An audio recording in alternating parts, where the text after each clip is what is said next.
So today, running around, we went all to so many different places today with me and my husband. And then I took my daughter to her friends' sleepover tonight. So guess what? I end up with by myself today.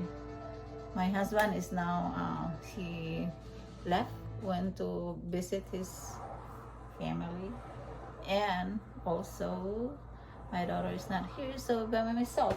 And now what I'm doing is I am going to cook soup. It's called mung bean soup. In Filipino is munggo soup, Filipino style. So you wanna see? I just started, okay? So this is the soup mung bean here. And then I bought some water spinach. So I'm gonna add water spinach on it. And I will add some onions and a little bit of a hint of ginger and probably a little tomato. Okay, well, I'll let you guys know when it's done. Oh, and also, by the way, I went to the Asian grocery stores today and I bought this fish. Look, 3 fish. It's called mackerel fish. So tiny. And guess what? How much it cost me, guys? It cost me this per package, okay? So it cost me $7.99. This. So for this I paid like about $16 plus tax, so 16 something. And then I bought this also coconut milk. Oh, I want to use coconut milk on my munggo soup or mung bean soup. Oh, this is gonna be tasty. And also I got more stuff too. Oh, hold on. I got more stuff.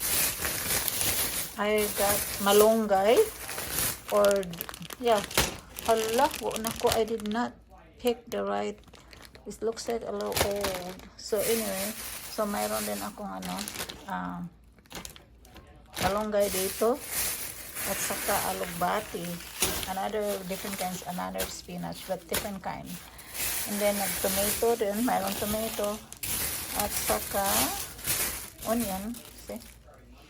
Okay, so just wait for a little bit longer and then I'll be cook and I will show it to you guys. So ito na ang yung munggo ko, malapit ng malata ba.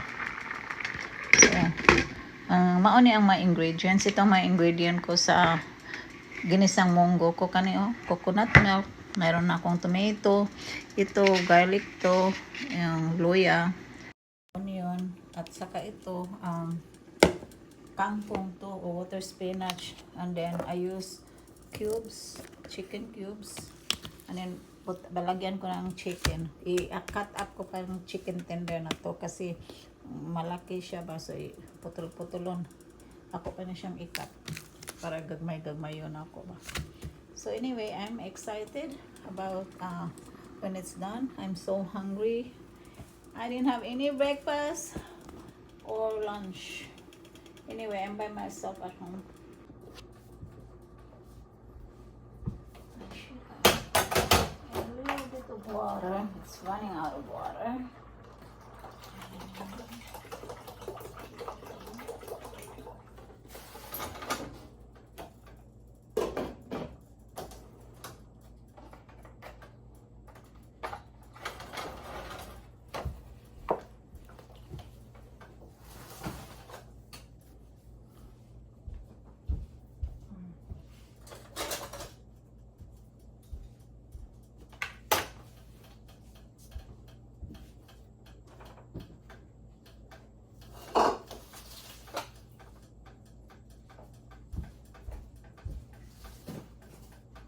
Mag-clean up tayo sa mga mess natin, mga friend. I have to clean up the counter,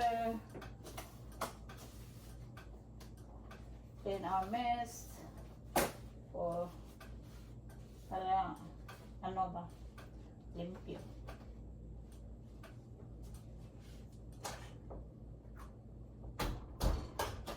Ang saka fish, I think mag-fry din ako ng fish mamaya. Kasi miss na miss ko na ang fish, no? It's been so long since the last time I had fish. So, bumili din ako ng ano, yung dalawa. So, i-fried ko lang ito. Hindi ka na ako mag-utan kasi mag-fly kami sa Florida next week. Magbakasyon naman ako. So, watch for my video. I got more video coming sa bakasyon namin sa sa Florida. So that's why hindi na ako I don't wanna cook too much because we're leaving next week to Florida for special occasion. So kapag magluto ako ng marami, maano na lang siya, mga daot ba. Alright, let me focus what I'm doing right now. Ito na mga friend, mag-start na tayo, maggisa na tayo ng vegetable. Ilagyan natin ng olive oil.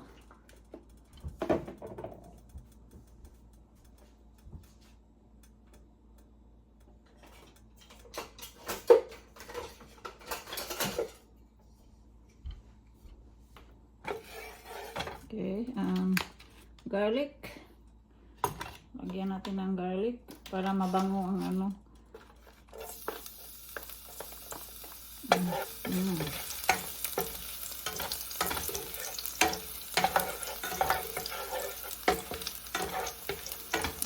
bango na.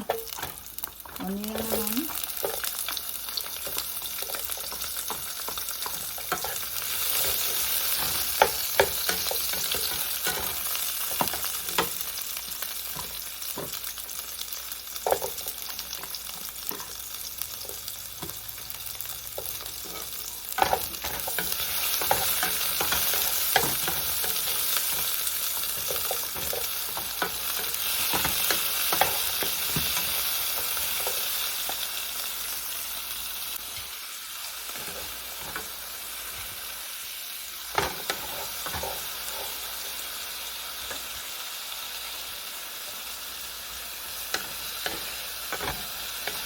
Lagyan din natin ng yung chicken.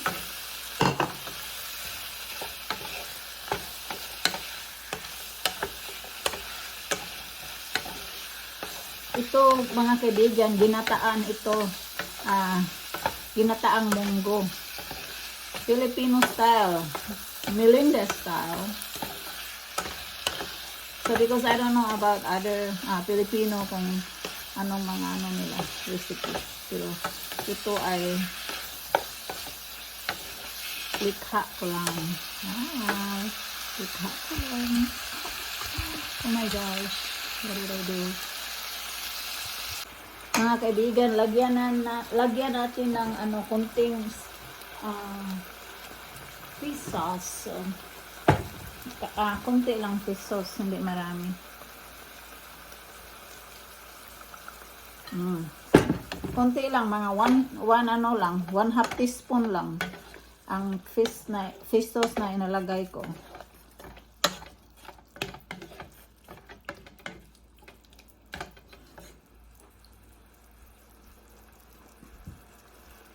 See, malapit na. Ngayon mga kaibigan, ito ang munggos ko, gilatan akong munggos ba. So ibalik ko na to ha. So kani ready na siya. So kunin, kaon. Kani siya mauni akong munggos. Akong ibalhin balik diri sa stove top.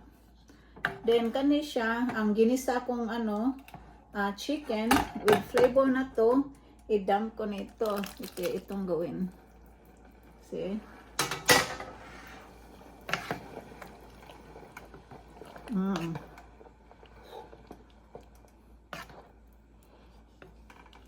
And then we wait for like about 10 minutes. And then ilagay ko ng kangkong at saka alugbati. Sarap. Oh, wait a minute. So, lagyan din natin ng konting ano ba yun? Oh, where's my stuff? I cannot find it. What happened? Ito ng konting ginger, mga kaibigan. Hindi natin malimutan ang ginger. See? Lagyan natin ng konting ginger. Para mabango. Masustansya din. You know, yung ginger, masustansya yan. May mga health benefits yan.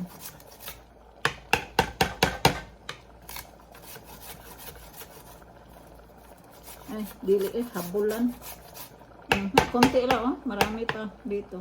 Konti lang inalagay ko.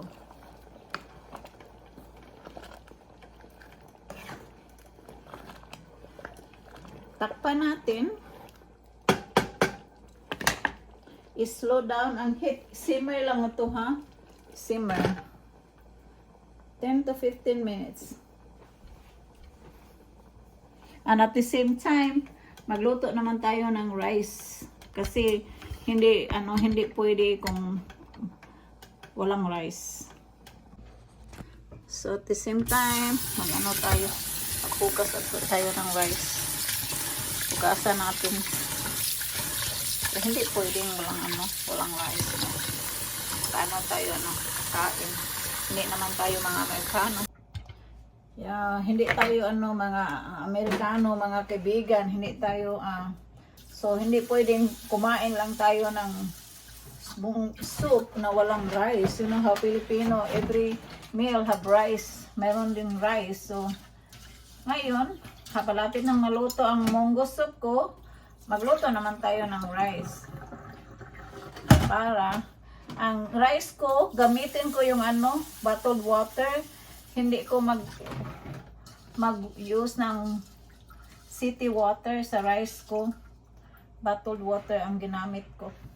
Ang kuan lang yung yung city water, gamitin ko lang yan sa paghugas, sa mga sa pagluto. Maluto ko, sabaw, ang rice, gamitin ko ang bottled water. Okay, so ako naman ang kakain nito. Yung asawa ko, sometimes gusto rin kumain, but most of the time ako lang kumain ng luto ko. I forgot to tell you that I am on my soup, my mung bean soup. Lagyan ko din ng alugbati at saka kangkong. Ito na, oh. Malapit na siya. 5 more minutes na lang, mga kaibigan. I-check na natin ang hello, eh. Lami naman, eh. Kuko na ng tilawan, sabi. Tilawan natin. Mga friend, ilagyan ko na ng coconut milk. See? Ilagyan. So, ilagay na natin ang yung alugbati at saka kangkong. Alugbati. No, ito ay kangkong to. Okay, hold on a minute, ha? Hello, eh. I don't know if this is gonna be good because I put some it's my first time na nilagyan ko ng gata.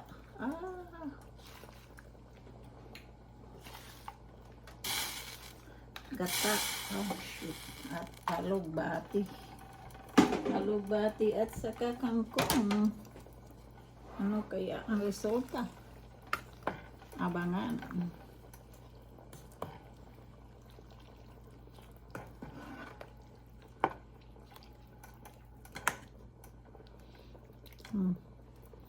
Dayon, ilagay din natin ang alugbati natin.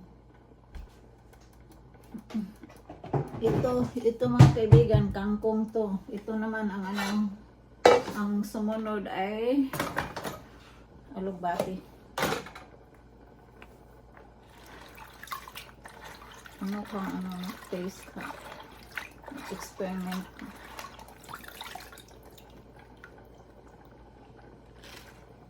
Wala eh.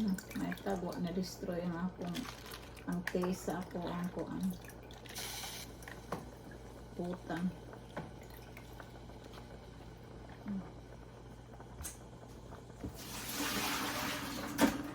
Nahadlok na ko mga friend. Lamir ba kayo ganiha? So, anak ko sa guli o gata. Karon na anar ba ni siya gata o kuan ba? Kangkong o kalugbati. So, a little worried. But we'll find out. Sitakpan natin ng 5 minutes. Ready after 5 minutes. Mag-wait tayo ng 5 minutes ha. I-simmer naman natin. And then we'll try. Right mga kaibigan, let's check our cooking. I think it's been 10 minutes already. So, i-try natin. Sarap ba? Luto na siya. Slow down nato ang heat. Let's try. Kasi luto ng ang uta nating munggos. Ginataang munggo. Ginisang munggo. Anyway, so, i-try natin kung sarap pa siya. Huwag kainit.